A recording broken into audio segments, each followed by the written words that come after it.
দর্শক, science lab এলাকায় আছেন স্টাফ করেসপন্ডেন্ট শাহাদাত অভ্র। সরাসরি চলে যাচ্ছে তার কাছে। অভ্র, এখনো কি শিক্ষার্থীরা অবরোধ কর্মসূচি চালাচ্ছেন? যানবাহন চলাচলের কি অবস্থা?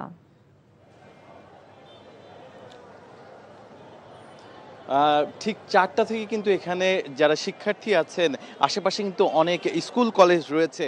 সেই স্কুল কলেজের শিক্ষার্থীরা এখানে অবস্থান করছেন এবং যান চলাচল পুরোপুরি বন্ধ। আমি যদি একটু দেখাতে চাই, এই পুরো ৪ রাস্তার যে মোড় আছে, সেই পুরো ৪ রাস্তার মোড়েই কিন্তু এখন শিক্ষার্থীদের দখলে।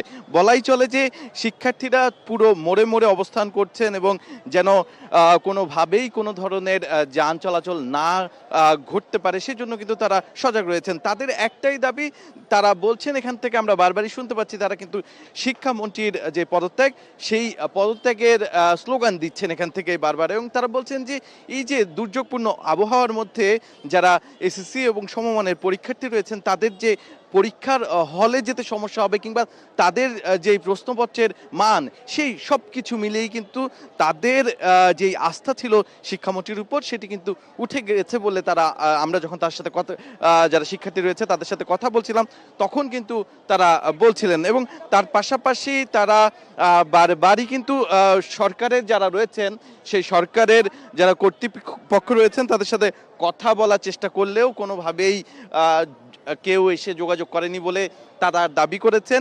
এবং তারা বলছেন যে যে কোনো মূল্যেই হোক সরকারের বিভিন্ন মন্ত্রণালয়ের যারা প্রতিনিধি রয়েছে, বিশেষ করে শিক্ষা মন্ত্রণালয়ের প্রতিনিধি যেন তাদের সাথে বসে।